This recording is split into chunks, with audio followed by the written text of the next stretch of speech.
अस्सलामुअलैकुम मेरे प्यारे भाई बहनों और मुस्तकबिल के ताबनाक सितारों। नहमदु व नुसल्ली अला रसूलिही करीम अम्मा बाद। नाम के अल्लाह के करती हूँ आगाज़े बयां, नाम के अल्लाह के करती हूँ आगाज़े बयां, जो निहायत रहम वाला है बहुत ही मेहरबान। सबसे पहले मैं बहुत ज़्यादा शुक्रगुजार हूँ उस पाक ज़ात की जिसने मुझे इस मकाम पर पहुँचाया और मैं आपसे गुफ्तगू कर सकूँ। उसके बाद शुक्रगुजार हूँ most respected person doctor Abdul Qadeer sir की कि उन्होंने मुझे यहाँ पर दावत देकर इतनी हौसला अफजाई की और इतनी मेहमान नवाजी की। मैं डॉक्टर रोशन शेख मुंबई से आई हूँ। तो सबसे पहले मैं आपको ये बताऊं कि मैं अभी एमडी परसीव कर रही हूँ। एमडी पैथोलॉजी लास्ट ईयर है मेरा, और जैसा कि आप देख रहे हैं कि मैं क्रच लेके चल रही हूँ। तो आई एम बायलैटरल एम्प्यूटी। मेरे दो पैर नहीं है, जो राइट पैर है वो अबव नी नहीं है और जो लेफ्ट वन है वो बिलो नी नहीं है। I am using prosthetic now and I am walking with this crutch. उसके पीछे एक रीज़न है, मैं बाय बर्थ ऐसी नहीं थी। 2008 में जब मैं आपके यहाँ फर्स्ट पीयू बोलते हैं, हमारे मुंबई में 11th स्टैंडर्ड बोलते हैं, जब 11th स्टैंडर्ड में मैं थी तो उस वक्त मैं कॉलेज से घर लौट रही थी और मेरा पहला सेमेस्टर एग्ज़ाम था। मैंने 10th में 92 स्कोर किया था और मुझे बचपन से ख्वाहिश थी कि मैं डॉक्टर बनूं। मेरे जो अब्बू हैं वो वेजिटेबल वेंडर हैं, सब्जी तरकारी बेचते थे। हमारी माली हालत अच्छी नहीं थी और मैं बस डॉक्टर बनकर घर को सपोर्ट करना चाहती थी। और जो मुझ जैसे गरीब तलबा तालबात थे, जो मुझ जैसे गरीब बीमार थे, उनकी खिदमत करने का जज्बा था और अल्लाह से दुआ करती थी कि अल्लाह मुझे उस काबिल बनाना। उस वक्त कुछ ज़राए नहीं थे, आप लोगों की तरह इतने सारे हेल्पिंग हैंड नहीं आते थे हमारे पास, लेकिन बस एक ख्वाब था कि डॉक्टर बनना है। 10th में अच्छा स्कोर किया, साइंस में एडमिशन लिया। 11th क्लास का पहला सेमेस्टर था और मेरा जो कॉलेज था वो घर से काफ़ी दूर था और मुझे लोकल ट्रेन से ट्रैवल करना होता था, मुंबई की लोकल ट्रेन। 7 अक्टूबर 2008 मामूल की तरह ही दिन था। मैं जब पेपर देखकर अपने कॉलेज से निकली, मैंने 12 डब्बों की ट्रेन पकड़ी बैंड्रा स्टेशन से। मैं ट्रेन के पहले डब्बे में सवार थी। ट्रेन 12 डब्बों की थी और मेरा जो डेस्टिनेशन स्टेशन था वो जोगेश्वरी था। जोगेश्वरी से पहले एक अंधेरी स्टेशन आता है जो बहुत ओवर क्राउडेड होता है। जब वो स्टेशन आया तो मैंने सोचा कि नेक्स्ट स्टेशन मेरा है, मुझे अपनी सीट से उठ के दरवाजे की तरफ आना चाहिए। ये एक लम्हा था। इस एक लम्हे में जब मैं अपनी सीट से उठी और दरवाजे की तरफ आई और दूसरे लम्हे में मैंने जब आंखें खोली तो वो 12 डब्बों की ट्रेन मेरी इतनी दूरी से, मेरे आंखों से बहुत तेज़ी से गुजर रही थी।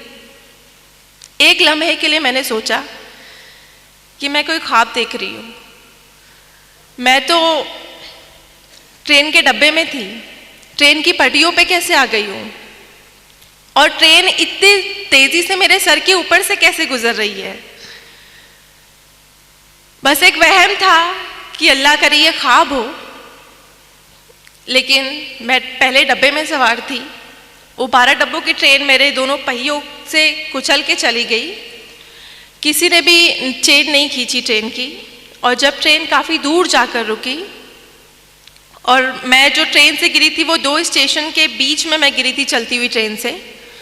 किसी ने ट्रेन की चेन नहीं खींची और तब मुझे एहसास हुआ जब मैंने अपने राइट पैर को कटा हुआ देखा पटरियों पर। उससे बहुत हैवी ब्लीड हो रहा था and I was conscious there. मैंने अपने आज़ा को ब्लीड करते हुए देखा। एक लावारिस की तरह पटरियों पर पड़े होके मैंने यहाँ वहाँ नज़रें दौड़ाई कि एटलीस्ट कोई अल्लाह का बंदा आसपास हो जो मेरी हेल्प को आगे आए।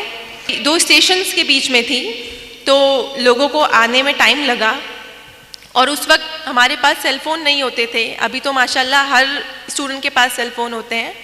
तो मेरे पास फ़ोन डायरी थी। जब लोग आए मेरे पास, इकट्ठा हुए 15-20 लोग, तो मैंने हर एक से रो रो कर, गिड़गिड़ा कर उस हालत में मदद मांगी कि कोई अल्लाह का बंदा एटलीस्ट मेरे घर पे फ़ोन कर कर ये बता दे कि मैं इस हालत में यहाँ पर हूँ। क्योंकि बस मेरे जहन में उस वक्त एक बात चल रही थी कि मुझे लावारिसों की तरह यहाँ पर नहीं मरना, मुझे बस घर वाले मेरे साथ होने चाहिए जब मैं इंतकाल करूं, या उन्हें एटलीस्ट ये पता होना चाहिए कि मैं यहाँ पर इस हालत में हूँ। लेकिन अल्लाह की आजमाइश थी कि उस 15-20 लोगों में से किसी ने भी मेरी हेल्प नहीं की। मुझे छूना तो दूर की बात, उन्होंने मेरे फ़ोन डायरी से नंबर तक कॉपी करके फ़ोन लगाने की जहमत नहीं की, क्योंकि उन्हें डर था पुलिस इंटरोगेशन का, उनसे सवालात किए जाएंगे एटसेट्रा, बहुत सारी चीज़ें थी। तो उन्हें वो भी मजबूर थे। और तकरीबन 15-20 मिनट बाद मैं उसी हालत में वहाँ पड़ी रही, रोते हुए, गिड़गिड़ाते हुए। उसके बाद मुझे रेलवे की हेल्प मिलती है और मुझे गवर्नमेंट हॉस्पिटल लेकर जाते हैं। यहाँ भी अल्लाह की आजमाइश थी मेरे साथ कि जिस गवर्नमेंट हॉस्पिटल में मुझे लेकर जाया गया, वहाँ पे ऑपरेशन स्ट्राइक था। मेरा जो एक्सीडेंट था वो तकरीबन 10-11 बजे हुआ और मैं शाम के 6 बजे तक उसी हालत में हॉस्पिटल के कॉरिडोर में पड़ी रही, क्योंकि उनका ऑपरेशन स्ट्राइक था। मुझे कोई भी सहूलत मुहैया नहीं की गई, बस सुपरफिशियल ड्रेसिंग करके मुझे ट्रॉली पर वहीं छोड़ दिया गया। जब मेरे घर वालों को इतला दी गई, जब उन्हें पता चला, वो भागते हुए आए और मुझे प्राइवेट हॉस्पिटल शिफ्ट किया।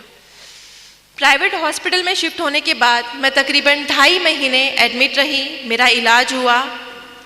मेरे जो डॉक्टर रहे, सर्जन, उन्होंने मोटिवेट किया मुझे। जब एक्सीडेंट हुआ, मैं 16 साल की थी और एक लम्हे में दोनों पैर मुझसे छिन गए थे। जो राइट है वो above knee and left is below knee. उस वक्त मैं बहुत टूट गई थी। मेरा जो दिमाग था बहुत बुरी तरह से ज़ख्मी हो गया था जिस्म के साथ में, और जो लोग इयादत को आते थे वो उनके ज़बान पर यही बातें होती थी सेल्फ पिटेनेस की, कि 16 साल की बच्ची है, गरीब माँ बाप की औलाद है, ज़िंदगी भर माँ बाप के ऊपर बोझ बन के रहेगी, 2 पैर नहीं है, माजूर है, अपाहिज है, इसका कोई फ्यूचर नहीं है, इसको ज़िंदा क्यों रखा है। मैं भी अपने जहन में काफ़ी बातें सोचती थी, और मेरी जगह अगर कोई भी होता, कोई भी 16 साल का लड़का या लड़की होती, तो वो भी यही सोचती कि इस ट्रेन एक्सीडेंट में अल्लाह ने मुझे दूसरी ज़िंदगी तो दी, लेकिन इस तरह की बेबस वाली ज़िंदगी कि मैं एक तरफ से दूसरी तरफ खुद से करवट नहीं ले सकती हूँ, मैं खुद से वॉशरूम नहीं जा सकती हूँ, मुझे मेरी अम्मी गोद में उठाकर यहाँ से वहाँ वॉशरूम लेके जाती थी। तो पूरी तरह से मैं अम्मी के ऊपर, घर वालों के ऊपर डिपेंड हो गई थी, और वो डिपेंडेंसी की लाइफ मैं नहीं चाहती अल्लाह किसी को दे। लेकिन उन हालात में और लोगों के जो जुमले होते थे वो मुझे सोचने पर मजबूर कर देते थे कि सच में अल्लाह तूने मुझे दूसरी ज़िंदगी क्यों दी। मुझसे 2 पैर छीन लिए लेकिन मुझे ज़िंदा रखा। उस क्यों का जवाब मैं बहुत शिकवे करती अल्लाह से कि अल्लाह ने मुझे ज़िंदा क्यों रखा। हर एक दिन दर्द से गुजरता मेरा। जब भी ड्रेसिंग होती, हॉस्पिटल में मेरी चींघें गुजा करती थी, लेकिन मैं हमेशा शिकवा गुजार होती अल्लाह से कि अल्लाह ने मुझे दूसरी ज़िंदगी क्यों दी, तूने क्यों ज़िंदा रखा मुझे। उसका जवाब मेरी अम्मी ने कुछ अल्फाज कहे जो मैं आपको बताना चाहती हूँ। मेरी अम्मी ने मुझे बस ये कहा कि बेटा, हम अशरफुल मखलूक़ात हैं, लेकिन हमें गैब का इल्म नहीं है। गैब का इल्म सिर्फ अल्लाह रब्बुल इज़्ज़त को है।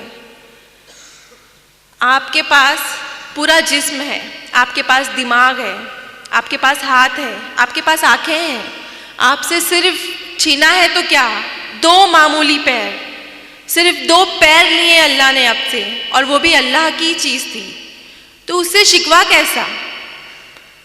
आपके पास दिमाग है, आपके पास आंखें हैं, हाथ हैं, आप पढ़ाई करो, अपना ख्वाब पूरा करो। तो इस मोटिवेशन में मेरी घर वालों ने बहुत सपोर्ट किया, मेरे स्कूल और कॉलेजेस के असातिज़ा ने, मेरे डॉक्टर ने मुझे मोटिवेट किया और उन्होंने कहा कि आपके 2 पैर नहीं है तो क्या हुआ, आप चल नहीं सकती हैं तो क्या हुआ, आप डॉक्टर बन सकते हो और इंशाअल्लाह आप एक दिन ऐसे चलोगे प्रोस्थेटिक लेग से कि सामने वाला देखकर आपको अंदाज़ा नहीं लगा पाएगा कि आपके पास 2 पैर नहीं है। उस वक्त मुझे लगता था कि ये सारी तसल्ली वाली बातें हैं, ऐसा कुछ नहीं होता, लेकिन मैंने हिम्मत नहीं हारी। मैंने सोचा कि जब अम्मी कह रही हैं, सारे घर वाले कह रहे हैं कि अल्लाह ने कुछ प्लान किया है मेरे लिए जो मुझे अभी दिखाई नहीं दे रहा, मुझे सिर्फ मुश्किलें नज़र आ रही हैं कि मेरे पास 2 पैर नहीं है, लेकिन उसके आगे का अजर शायद मैं नहीं देख पा रही हूँ जिसके लिए मुझे मेहनत करनी है। तो मैंने मेहनत स्टार्ट की, मैंने स्टडी की। जिस ईयर में मेरा एक्सीडेंट हुआ था, I was in 11th standard, मैंने वो ईयर स्किप नहीं किया, मैंने व्हील चेयर पर एग्ज़ाम दिया, मैंने 12th कंप्लीट किया और अल्हम्दुलिल्लाह से मैंने फर्स्ट क्लास से 12th क्लियर किया। और फिर उसके बाद एडमिशन के लिए आपको पता है उस ज़माने में, अभी तो नीट है बट हमारे ज़माने में सीटी हुआ करता था, तो कॉमन एंट्रेंस टेस्ट में मैंने all over Maharashtra 3rd rank लिया पीएच कोटे में।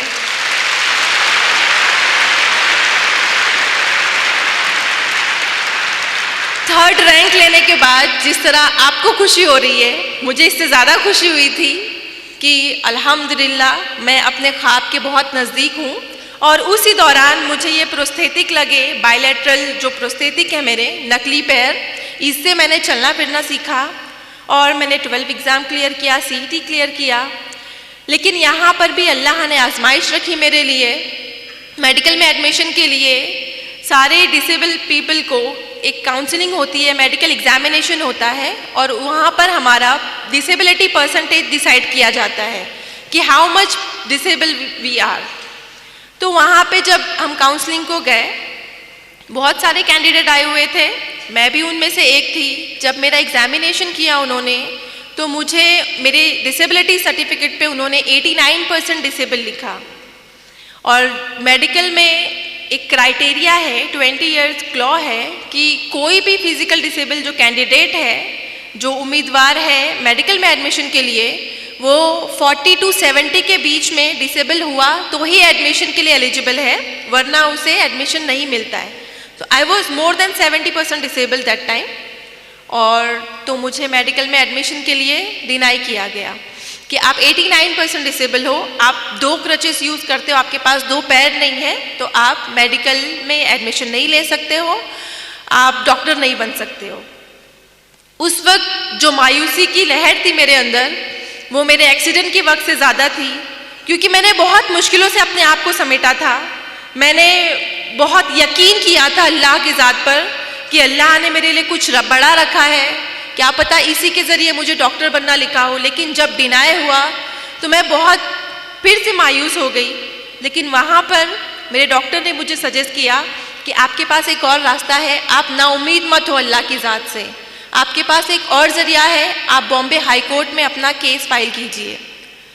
मेरे लिए बहुत अनोखी बात थी, आई थिंक आप लोगों के लिए भी होगी, कि मेडिकल में या कोई भी इंस्टीट्यूट में एडमिशन के लिए एक बच्चा जिसके पास एक अच्छा रैंक है, जो एलिजिबल है, उसे बॉम्बे हाई कोर्ट क्यों जाना है। उस वक्त मेरी समझ में नहीं आया, लेकिन मैंने हिम्मत नहीं हारी और मैंने अल्लाह से दुआ की, बहुत गिड़गिड़ा के दुआ की और अल्लाह पर यकीन रखा कि अगर इस तरह अल्लाह मुझे इस मेडिकल में एडमिशन को दिलाता है तो मैं ये भी ट्राई करूँगी, मैं हारूंगी नहीं इस मकाम से। तो मैंने बॉम्बे हाई कोर्ट में मैंने 2011 में केस फाइल किया अगेंस्ट मेडिकल काउंसिलिंग। वहाँ पे विदिन 2 मंथ मेरा सब कुछ ऑब्जर्व किया गया। वहाँ पे जो जज थे मोहित शाह सर, उन्होंने मुझे देखा और मेरे अंदर का पैशन देखा उन्होंने एक्चुअली। और उस वक्त मेरे हाथों में 2 क्रचेस थी, अभी तो मैं सिंगल यूज़ करती हूँ, बट 2 क्रचेस के साथ में मैं जब बॉम्बे हाई कोर्ट के अंदर दाखिल होती थी, उन्होंने मेरा एटीट्यूड देखा कि, और उस वक्त जब हियरिंग होती थी तो सारे फैसले मेरे अगेंस्ट होते थे कि मैं 89% डिसेबल हूँ, मेरे पास 2 पैर नहीं है, मेरे हाथों में 2 क्रचेस है, मैं कैसे पेशेंट को ट्रीट करूँगी, मैं कैसे एक जगह से दूसरी जगह जाऊँगी।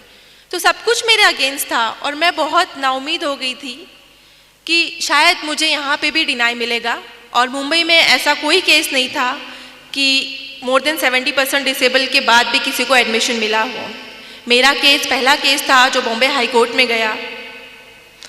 लेकिन जब आखिरी दिन था, मैंने खुद से हिम्मत जुटाई और मैंने खुद से एक अहद किया। 2008 में मेरा एक्सीडेंट हुआ था और 2011 में ये बॉम्बे हाई कोर्ट में मैं गई। तो इन 3 सालों में मुझे डर लगता था ट्रेन की आवाज़ से। जब भी मैं ट्रेन को देखती तो मुझे खौफ बैठता था। लेकिन मैंने खुद की हिम्मत जमा की और मैंने सोचा कि अगर आज मैंने इस डर को नहीं भगाया ना, मुझे ये प्रूव करना है कि मेरे हाथों में 2 क्रचेस हैं। इस ट्रेन ने मेरे 2 पैर छीने, लेकिन मैं इसी ट्रेन में सवार होकर बॉम्बे हाई कोर्ट जाऊंगी। और लास्ट डे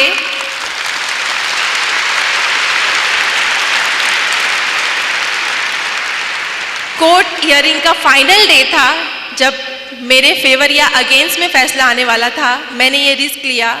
मैं अकेले मेरे जोगेश्वरी से CST ट्रेन में ट्रैवल करके गई और ये बात मेरे एडवोकेट ने जज साहब को बताई। वो बहुत इम्प्रेस हुए। और आप सबको पता है कि मुंबई की लोकल ट्रेन कितनी क्राउडेड होती है। उन्होंने कहा कि हम जैसे नॉर्मल इंसान नहीं आ सकते एक जनरल डब्बे में, और ये बच्ची जस्ट बिकॉज उसको एडमिशन चाहिए, उसके अंदर इतना पैशन है कि उसको डॉक्टर बनना है, मैं इसको एक मौका देना चाहता हूँ। ये बात अल्लाह ने उनके दिल में डाली। मेरे फेवर में फैसला करना उनके लिए बहुत बड़ा रिस्क था, क्योंकि ऐसा कोई केस नहीं था। लेकिन उन्होंने मेरा पैशन देखा, हार्डवर्क देखा, अल्लाह पर यकीन देखा और उन्होंने अल्हम्दुलिल्लाह मेरे फेवर में जजमेंट दिया।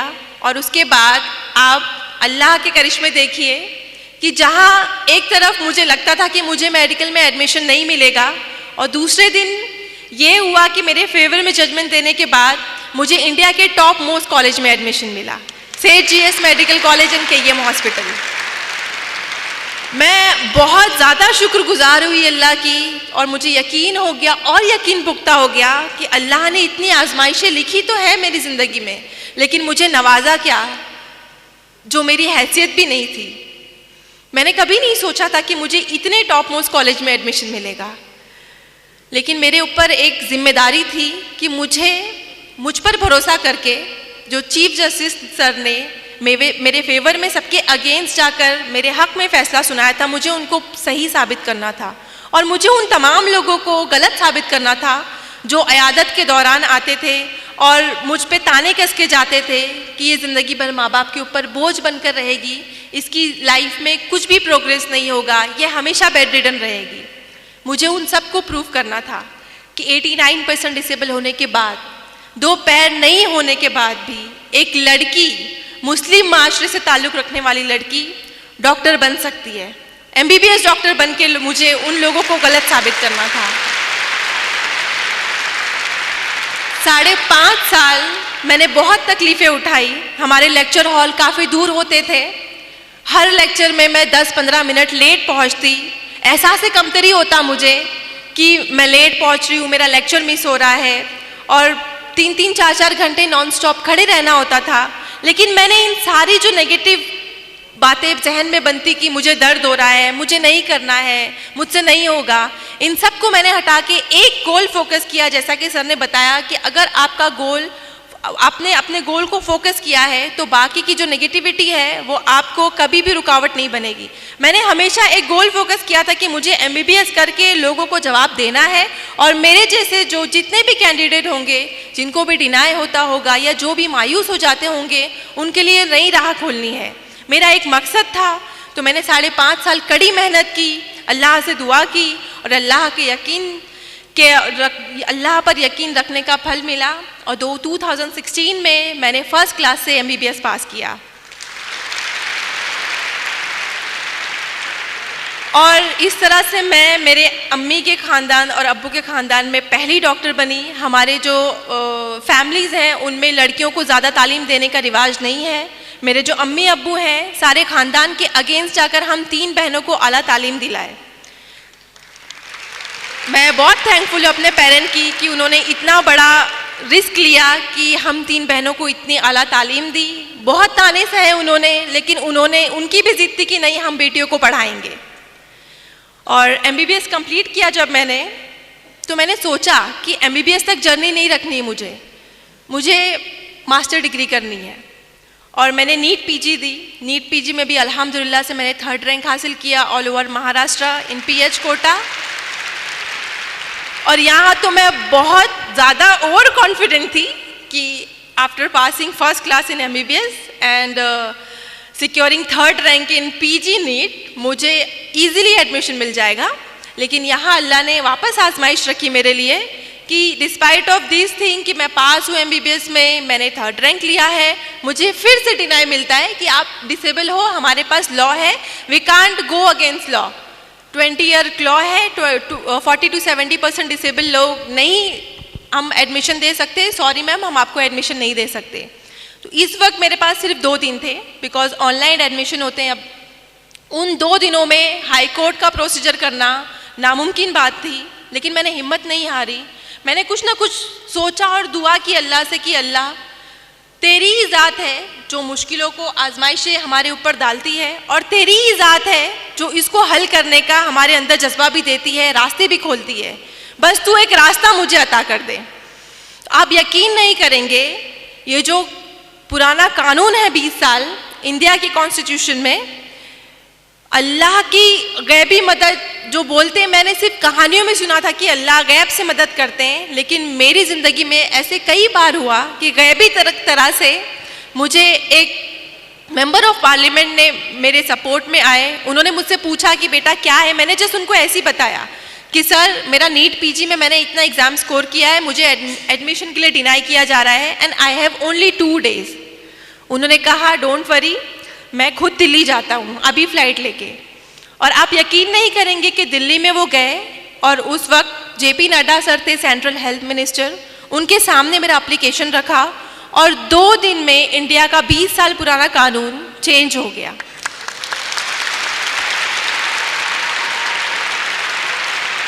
ये इंडियन कॉन्स्टिट्यूशन में तारीखी वाकया है कि कोई भी इतना साल पुराना कानून 2 दिन में चेंज हो जाए जस्ट बिकॉज ऑफ 1 एप्लीकेशन।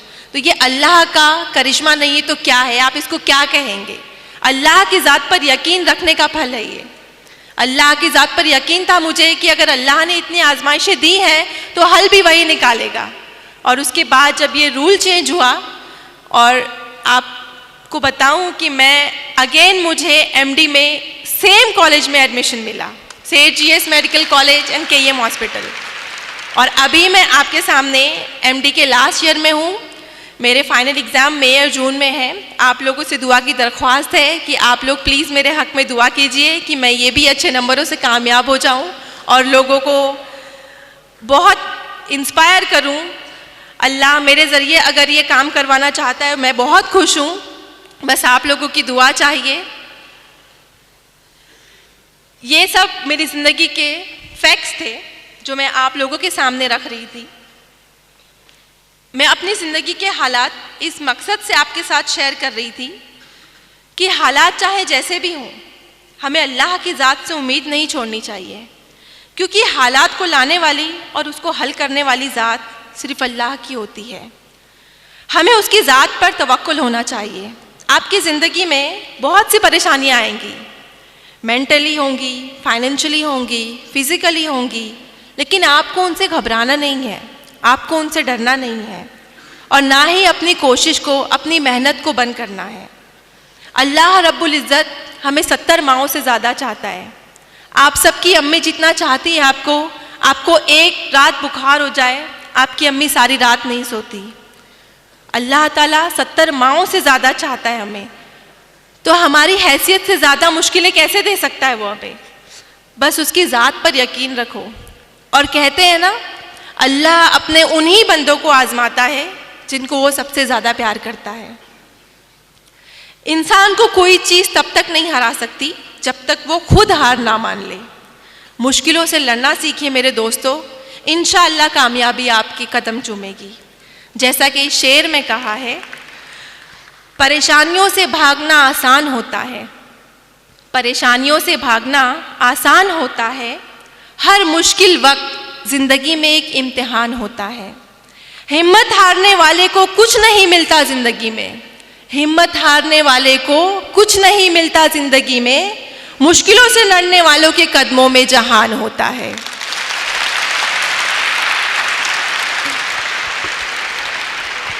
मैं अपनी बहनों और अगर उनके वालिदैन यहाँ हैं तो उनसे तहे दिल से गुजारिश करना चाहूँगी कि आप लोग तालीम के मैदान में आगे आएँ, क्योंकि बच्चे की पहली दर्जगाह स्कूल माँ की गोद होती है। हम नस्लों की तामीर, उनसे नस्लों की तामीर स्टार्ट होती है। कहते हैं अगर एक मर्द तालीम याफ्ता एजुकेटेड हो तो इससे एक मुआशरे को बेनिफिट मिलता है, एक मुआशरा मुस्तफ़ीज़ होता है। लेकिन अगर एक औरत एजुकेटेड और तालीम याफ्ता हो तो उससे आने वाली नस्लें मुस्तफ़ीज़ होती हैं। आप हमारी नस्लों की अमीन हैं। अगर आपने तालीम हासिल की तो हमारी आगे आने वाली जनरेशन तालीम याफ्ता होगी। हमें बहुत ज़रूरत है आपके तालीम याफ्ता होने की। मैं यहाँ पे अगर पेरेंट्स आए तो उनको बहुत तहे दिल से गुजारिश करना चाहूँगी कि हमारी बहनें तालीम के मैदान में बहुत आगे हैं, उन्हें बहुत शौक़ है पढ़ने का। आप लोग प्लीज़ उनकी तालीम आधे अधूरे में ना छुड़वाएं, उन्हें आला तालीम हासिल करने दें और अपने मुल्क का, अपने कौम का नाम रोशन करने दें। एक शेर मैं अपनी बहनों के लिए पेश करना चाहूँगी।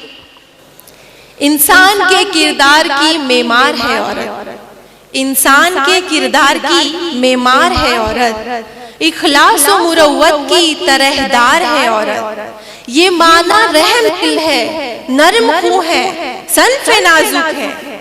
ये माना रहम दिल है, नरम खूं है, सन्फ़े नाजुक है, मगर जब वक्त पड़ जाए तो एक तलवार है औरत।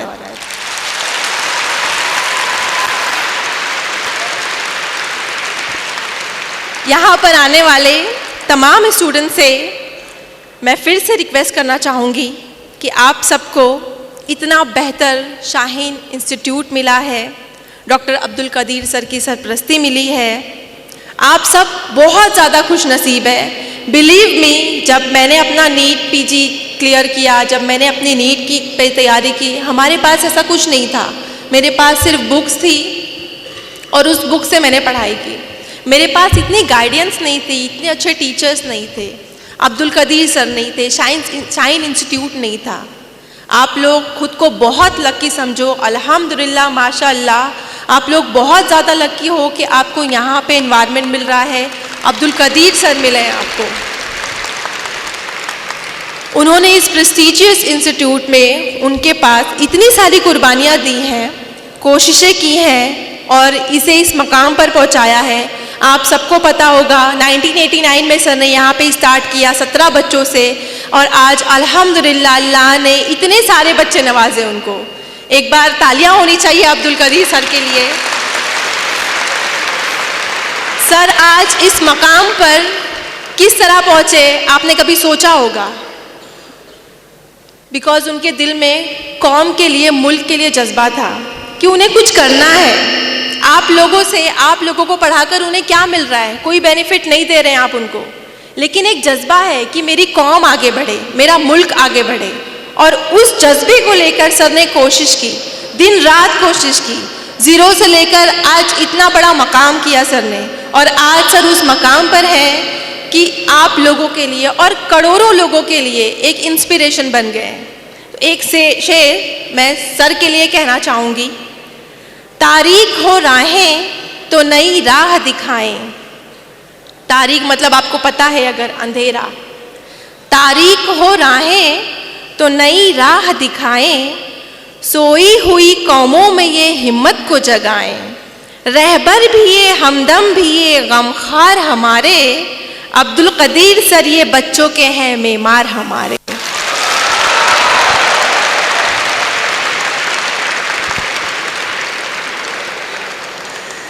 मैं उम्मीद करती हूँ यहाँ पर बैठे मेरे प्यारे भाई बहन, आप सब, आपका जो भी फील्ड है, आपको डॉक्टर बनना है, इंजीनियर बनना है, वकील बनना है, जो बनना है आप बनो।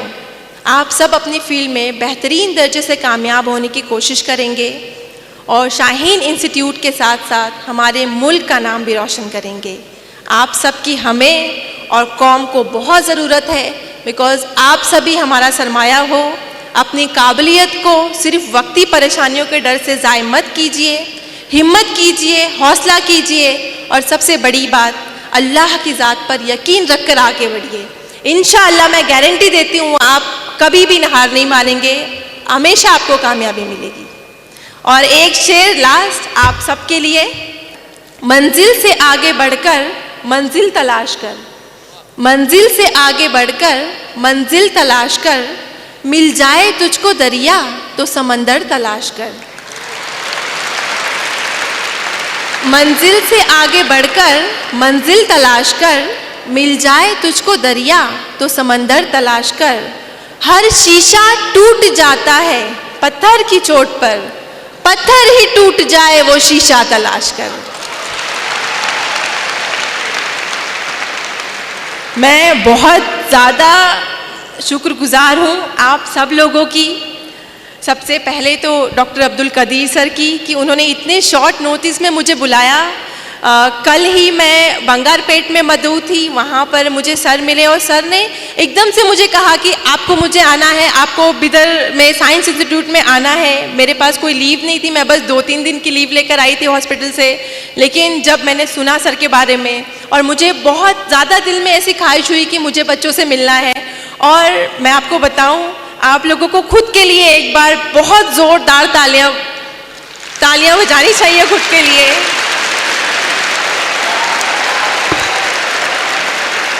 इतना ज़्यादा तहम्मुल से, जबकि इतनी ज़्यादा तादाद है यहाँ पर माशाल्लाह, लड़कियों की भी लड़कों की भी। मैंने इतनी ज़्यादा लड़के ना, मैं कम से कम मोर देन 100 फंक्शन में गई हूँ, बट लड़कों की इतनी ज़्यादा तादाद मैंने कहीं नहीं देखी तालीम के फंक्शन में। तो लड़कों के लिए एक बार ताली होनी चाहिए। अल्लाह से दुआ है मेरी कि अल्लाह आप सबको कामयाब करे। स्पेशली हमारी लड़कियां तो माशाल्लाह से हमेशा से आगे रही हैं पढ़ाई में। हमारे यहाँ लड़के थोड़ा सा कमज़ोर होते हैं, तो मैं अपने भाइयों से बहुत प्यार से रिक्वेस्ट करूँगी कि आप लोग प्लीज़ आला तालीम हासिल करें। अगर हमारे पास तालीम का हथियार होगा तो ही हम ऊंची पोस्ट पर पहुंचेंगे, उस ओहदे पे पहुंचेंगे जहां पर हम अपनी कौम को इंसाफ दिलाएं, अपने मुल्क को तरक्की की राह पर ले जाएं। मैं बस आप लोगों का आखिरी बार शुक्रिया अदा करना चाहूँगी कि आपने इतने तहम्मुल से मेरी बात को सुनी। 5 मिनट और लेना चाहूँगी, इजाज़त है? बेसिकली ये एक नज़म है।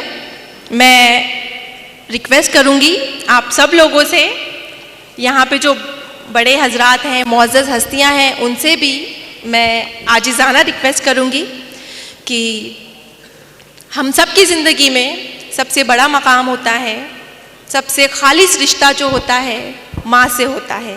आप सब अग्री करते हैं?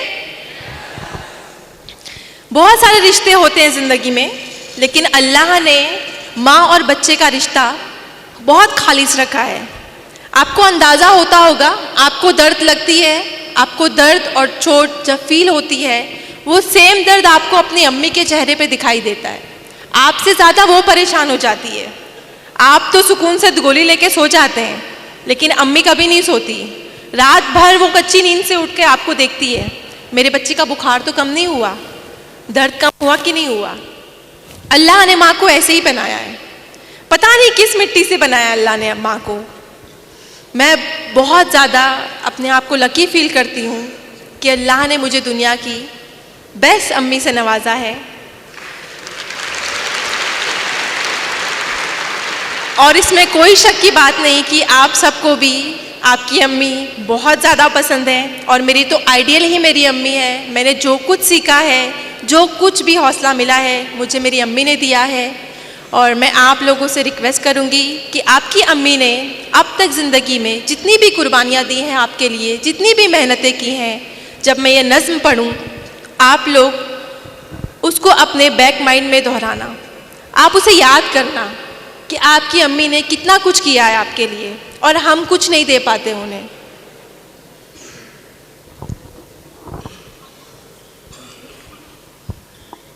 ऐ मेरी तेरी चाहत को मेरे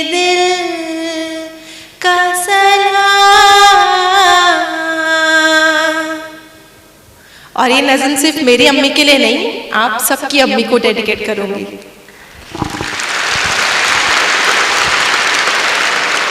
तो प्लीज फील कीजिएगा इसको, ठीक है? विदाउट फील सुनने में मजा नहीं आएगा। ऐ मेरी माँ तेरी चाहत को मेरे दिल का सलाम,